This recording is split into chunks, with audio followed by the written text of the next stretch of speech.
Of Sports Junkies. I'm Steve Sparky, Fifer, co-host of the Wendy's Big Show, weekday afternoons from 2 to 6 on Sports Radio 105.7 FM, The Fan. He, of course, is Gery Woelfel of the Racine Journal-Times. Read all his stuff here at RacineSportsZone.com. Time to talk some Bucks basketball as we take this. Bucks get ready to play a game in London, but you're almost halfway through the season here. Bucks sitting over 500, Gery Woelfel. Just as we predicted. If you would have told either one of us at the beginning of the year, we would have laughed at you, let's be honest. This has been an amazing year for the Bucks. It has been. I mean, the stars have been aligned.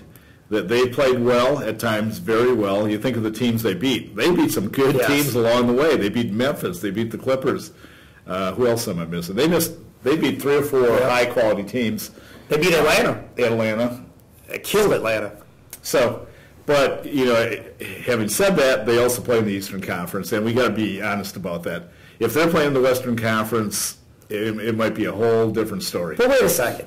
Because you say that, and I go, okay, yeah.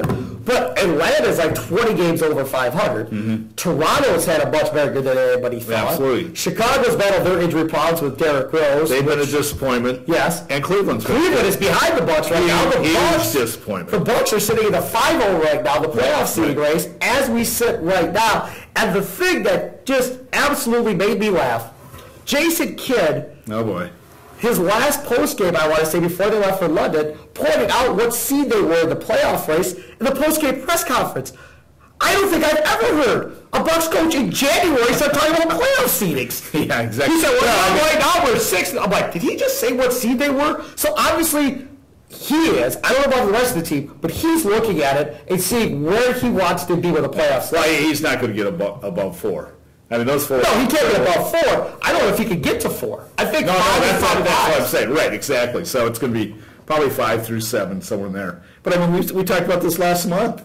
We already saw that they were headed to the playoffs. I mean, the best team, Steve, as of last week in the Eastern Conference, well, actually 2, was Atlanta. They're rolling, okay? But the second best team in the last 2-3 weeks in the Eastern Conference is Detroit. Yes. Which is one of the worst teams in the league. Because of who? Well, I say it's because of Stan Van Gundy. No, because of Brandon Jennings. I knew you wouldn't say it. Because of Brandon Jennings. No. That's why. He's played very well. He's playing out of his mind. Yeah. And they got rid of Josh Smith. Yes, that helps. Which is a classic example of teams getting rid of their bad acts and how it can really be addition by subtraction. And I suggest there be other teams in the NBA that have the same problems. You saw New York got rid of J.R. Smith. They packaged him with Shumpert so they could get rid of him, you know? You're seeing this more and more. Teams are realizing, hey, we need character guys in the locker room, not guys that are going to distract you and throw you off your course.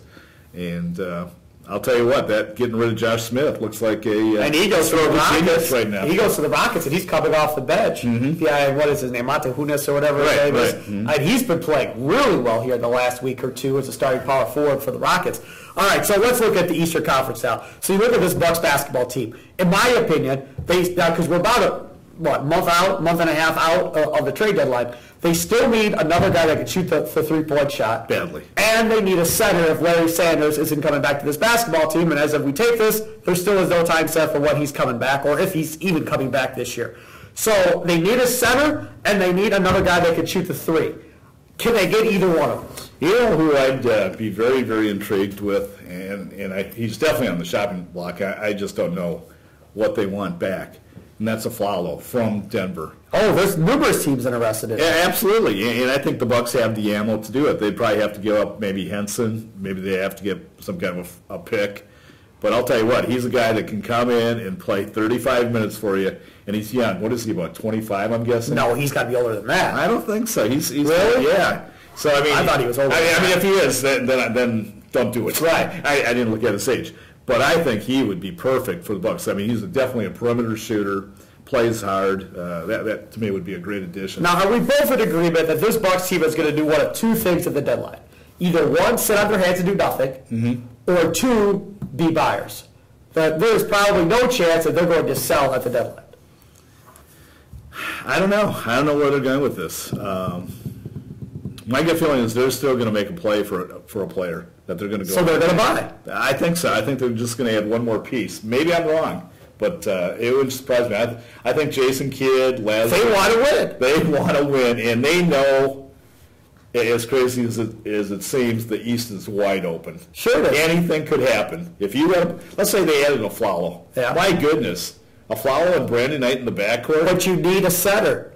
You can get by. You know what? You can get by, depending on what happens with Henson, but Zaza's playing great. You don't have anybody that blocks shots with Zaza. In the game, it kills you inside. Did you see Mark Jackson's comment the other day? No.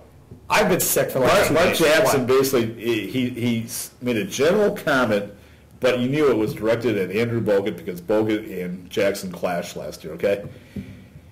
Mark Jackson's comment was, rim protectors are vastly overrated. I disagree. But I totally disagree. You're overrated if your guards are good defensive players. But if your guards are sieves and get beat on a regular basis, you have to have that guy on the backside. But the thing is, everybody in the NBA gets beat off the dribble outside because of the... Well, then I have to have a rim protector then. Well, I mean, most teams don't. If I've got two Gary Paytons in the backcourt, I would still go with Zaza and Henson as backup. But I'll tell you what, I would definitely rest Zaza. If they know they're going to the playoffs, I give this guy as much rest as he can. Because if he's healthy, he's effective. I mean, you don't see him block shots, but he rebounds. He's a great team defender. He's a good passer. And offensively, he's outstanding in what they do, that passing offense. But he's got to hit his jumpers. Oh, sure he does. I mean, he's not an all-star center. I mean, but the point is, they can win with him, and they have won with him.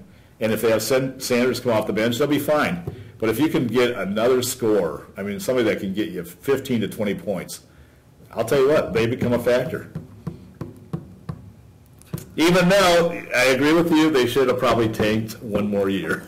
Well, again, but it's too late for that. That's in the rear. That's done. I mean, that's just not going to happen. No. And to think, would this team be better than they are with Jabari Parker? Would they be better? Oh, unquestionably. No doubt about it. I mean, we've seen stretches where the Bucks can't score. Right.